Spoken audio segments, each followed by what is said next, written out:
Kita lihat para capres seakan terkunci mulutnya. Nah, pertanyaan kita semua nih, apakah kita akan memilih pemimpin yang pengecut dan tidak tegas? Kalau saya pribadi, tidak akan saya pilih figur seperti itu. Apalagi hanya cuma bisa berbicara mengenai gagasan dan hanya gagasan yang tidak dieksekusi. Kan hanya percuma kan bicara rekam jejak jika jejak yang direkamnya hanya pencitraan.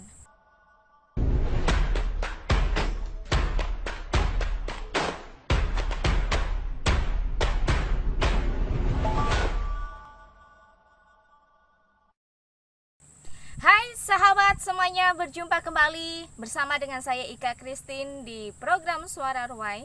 Kali ini kita akan membahas mengenai pemberontakan KKB yang ada di Papua. Mengutip dari detik.com, kelompok kriminal bersenjata atau yang disebut dengan KKB, pimpinan Egyanus Kogoya, mengancam akan menembak pilot Susi Air jika negara tidak mengakui kemerdekaan Papua dalam waktu 2 bulan. Hal tersebut disampaikan oleh Egyanus Kogoya. Maijen TNI Izak Pangemanan mengatakan upaya pembebasan pilot Susi Air terus dilakukan oleh aparat gabungan TNI Polri. Beliau juga mengatakan, kita tidak menginginkan ada pertumpahan darah karena satu tetes darah akan membakar permasalahan yang sangat banyak. Sehingga kita akan menekankan komunikasi yang lebih baik, ujar Maijen Izak. Di samping itu, upaya penegakan hukum terhadap KKB terus dilakukan. Dalam operasi penyelamatan pilot Susi Air, Pangdam juga mengatakan, akhir-akhir ini memang ada aktivitas-aktivitas dari kelompok yang masih mengganggu keamanan. Tapi kita tahu, ketika kita menanam padi di dalam satu lahan, yang tumbuh tidak hanya padi, tapi ada juga alang-alang. Tetapi bukan berarti satu lahan itu kita tebang habis.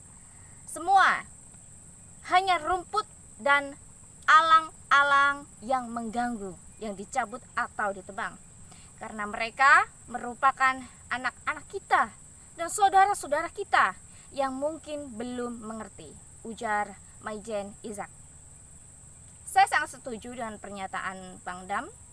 Dalam menyelesaikan suatu masalah, tidak harus dengan kekerasan dan pertumpahan darah. Apalagi hal ini sangat sensitif.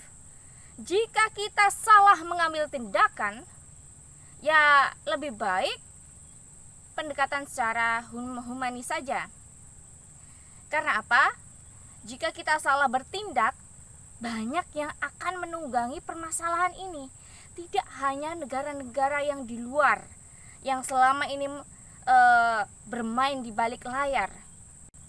Tidak menutup kemungkinan politisi atau partai busuk akan mengambil momentum untuk membangun narasi maupun opini menyesatkan masyarakat. Apalagi tahun ini adalah tahun politik. Atas permasalahan KKB ini, mari kita lihat politisi yang mana mampu bersuara. Semuanya menunggu momentum. Harusnya jika memang politisi sejati, pasti akan membantu aparat dengan cara memberikan solusi. Kita lihat para capres seakan terkunci mulutnya. Nah, pertanyaan kita semua nih, apakah kita akan memilih pemimpin yang pengecut dan tidak tegas? Kalau saya pribadi, tidak akan saya pilih figur seperti itu. Apalagi hanya cuma bisa berbicara mengenai gagasan dan hanya gagasan yang tidak dieksekusi. Kan hanya percuma kan bicara rekam jejak jika jejak yang direkamnya hanya pencitraan. Figur yang selalu bicara rekam jejak merupakan figur yang tidak tulus dan ikhlas, karena setiap kebaikan yang dilakukan harus dibayar dengan pencitraan di saat dia butuh dukungan. Harusnya para capres yang katanya pro rakyat kecil berani mengambil sikap atau memang takut menghadapi bangsa asing? Kita tidak tahu. Apalagi di balik semua itu ada Amerika dan Australia yang sudah jelas-jelas memanfaatkan kebodohan orang-orang kita untuk merampas sumber daya alam kita. Tapi jangan lupa dulu, ada satu capres yang menjelek-jelekan Indonesia di saat pidato di Australia. Siapa lagi? Kalau bukan Anies Baswedan. Jika teman-teman penasaran, silahkan cari di berbagai platform media sosial. Apakah seperti itu yang akan kita pilih? Yang sudah terang-terangan menjual harkat dan martabat bangsa sendiri dengan cara membongkar aib bangsa sendiri. Silakan juga, mau caci maki boleh, mau membenci Jokowi juga boleh, bahkan pemerintahnya juga boleh. Tapi satu yang saya tidak suka, yang sangat-sangat saya tentang, jangan pernah menghancurkan martabat bangsa. Karena ketika kita menghancurkan martabat bangsa kita sendiri di depan bangsa asing, sama saja kita tidak menghargai pahlawan yang sudah mati berguguran di medan perang, yang ingin merebut kemerdekaan. Sama juga kita tidak menghargai perjuangan mereka, tetesan darah mereka, upaya mereka untuk merebut kemerdekaan. Ya, hanya karena cari muka dan modal, malah menghancurkan bangsa negara sendiri di depan mata asing. Selisih paham, selisih pendapat itu mah biasa. Tapi jangan sampai bangsa ini dipermalukan di luar sana. Ya, tapi mau gimana lah. Memang begitu kalau capresnya tidak pernah merasa memiliki dan mencintai negeri ini. Untuk teman-teman dan saudaraku yang di Papua, terutama teman-teman yang ada di KKB, saya mengajak kakak-kakak semua untuk pulang ke NKRI. Jangan sia-siakan tenaga kakak-kakak, keringatan kakak-kakak dan darahnya kakak-kakak hanya untuk memperkaya orang lain. Jika ingin berjuang, marilah kita anak bangsa bergandengan tangan untuk bangsa kita sendiri, bukan atas janji manis bangsa lain yang ingin menggerogoti harta kakak-kakak semua. Ya, alangkah indahnya kita duduk sambil makan pinang, makan sirih, berbagi cerita, bagaimana kita mengelola dan mempertahankan harta yang Tuhan berikan. Selama ini kita ingin hidup tenang dan bersahaja. Bahkan kalian dengan puasnya dapat menikmati apa yang Tuhan titipkan. Ini adalah pesan dari dalam hati saya pribadi, secara terkhusus untuk pimpinan KKB, Kakak Egionus Kogoya. Mudah-mudahan menonton video ini. Kakak Egionus Kogoya, mari kita pulang. Apa yang kakak lakukan selama ini sudah bertentangan dengan tujuan yang ingin kakak perjuangkan. Yang kakak perjuangkan itu kan kemerdekaan. Bagaimana Papua mau maju jika aktivitasnya kalian ganggu, membuat warga merasa tidak aman dan nyaman? Kakak Egionus, sadarlah, kalian itu hanya dimanfaatkan atas keserakahan orang lain, bahkan bangsa asing. Mereka hanya ingin merampas kekayaan yang kalian miliki.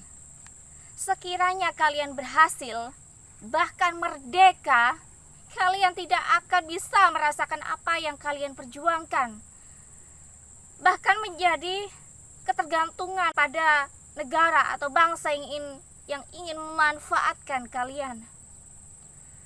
Sebagai sesama orang pedalaman dan berada jauh dari ibu kota, kami juga merasa apa yang kakak-kakak semua rasakan. Hutan dan segala aset yang kami miliki diambil dengan paksa, dengan secari kertas yang bertuliskan HGU.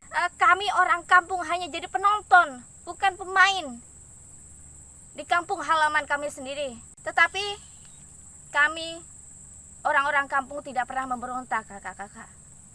Kami tidak menuntut kemerdekaan. Yang kami lakukan hanya berdoa dan meyakini suatu saat akan hadir sebuah masa, yaitu masa keadilan bertindak yang dapat memimpin negeri ini. Bahkan Tuhan menunjukkan Bapak Jokowi untuk memimpin negeri yang luas ini, bangsa yang sangat besar ini. Memang beliau belum sempurna, tetapi setidaknya sudah dimulai dan tinggal mengambil tongkat estafetnya. Jujur, dari semua nama yang digadang-gadangkan jadi capres oleh lembaga survei, kami semua sempat meragukan. Jika tongkat estafet itu diberikan kepada Anies Baswedan, beliau sendiri juga mengakui bahwa dia akan kalah jika adu lari keliling Indonesia.